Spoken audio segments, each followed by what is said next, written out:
Et si c'était toi, qu'aurais-tu fait?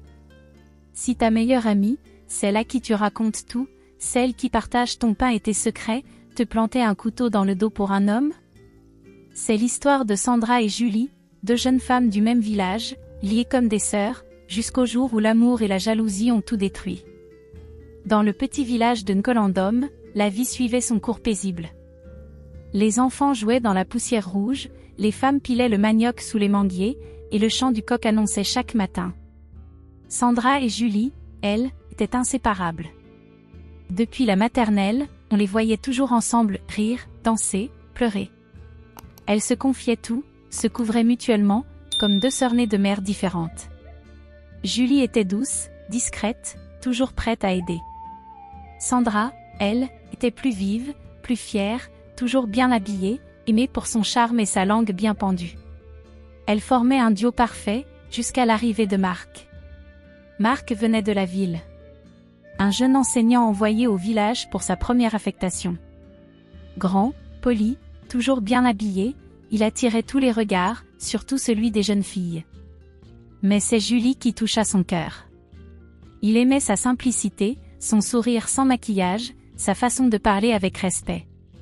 Il n'a donc pas hésité à faire la cour à l'élu de son cœur et Julie n'a pas pu résister à ce charme brûlant. Très vite, tout le village sut que Marc et Julie étaient ensemble.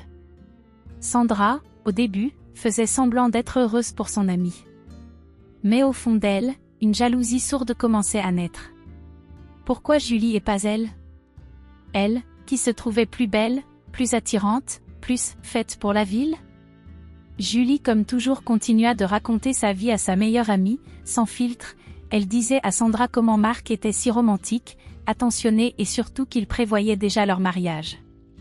Les semaines passèrent, et Sandra ne supporta pas la situation alors elle décida d'agir. Elle commença par semer de petits doutes dans la tête de Marc. Lorsqu'ils se croisaient au marché, elle disait d'une voix douce. « Tu sais, Marc, fais juste attention à Julie. Parfois, les plus calmes sont les plus dangereuses. » Puis, elle ajoutait des mensonges. « Je t'aime bien, alors je te dis la vérité. Julie n'est pas celle que tu crois. Avant que tu n'arrives, elle sortait avec des vieux du village et sort jusqu'à présent avec quelques-uns. Elle sait bien jouer la sainte, mais... » Marc, troublé, commença à observer Julie autrement. Chaque sourire, chaque retard devenait suspect. Et Sandra, comme une actrice, jouait la confidente. Elle était là quand Marc doutait, là pour consoler, là pour aider. Et petit à petit, elle réussit, Marc s'éloigna de Julie. Il finit même par rompre, sans véritable explication. Julie pleura des nuits entières sans comprendre pourquoi, et Sandra la méchante était présente pour la consoler. Quelques semaines plus tard, Sandra profita de la situation. Elle se rapprocha de Marc, lui préparant à manger, lui apportant des habits lavés, lui racontant à quel point elle l'avait toujours admiré. Marc, fatigué et influencé, tomba finalement dans ses bras. Et le village commença à murmurer. « Tu as vu? Marc est maintenant avec Sandra. » Julie, elle, n'en croyait pas ses yeux. Celle qu'elle appelait « ma sœur » l'avait trahie. Elle décida de garder le silence, trop blessée pour se défendre. Sandra elle-même n'essayait plus de s'approcher de son amie, surtout elle s'en fichait complètement de tous ceux qui pouvaient se dire d'elle. Mais le bonheur volé ne dure jamais longtemps. Quelques mois après, Sandra découvrit la vérité, Marc ne l'aimait pas vraiment. Il restait avec elle par habitude, par désespoir et surtout juste pour rendre Julie jalouse de l'avoir trompé avec les vieux du village, donc son cœur appartenait toujours à Julie. Pire encore, les mensonges de Sandra finirent par sortir au grand jour. Une femme âgée du village, témoin d'une de ses confidences, raconta toute la vérité à Marc et ce dernier fut bouleversé. Il chercha Julie pour s'excuser, mais elle refusa de le revoir. Quant à Sandra, le village entier la regardait désormais avec mépris. Les gens chuchotaient sur son passage.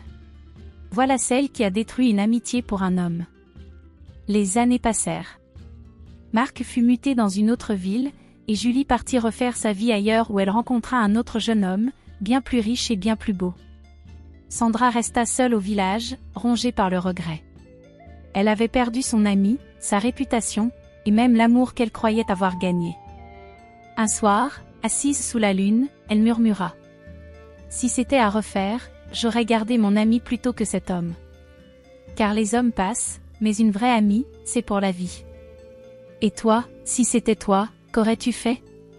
Aurais-tu laissé la jalousie t'aveugler? Ou aurais-tu protégé cette amitié précieuse? Parce qu'au fond, dans chaque village, dans chaque vie, il y a une Sandra et une Julie. Et parfois, il suffit d'un mensonge pour que tout s'écroule.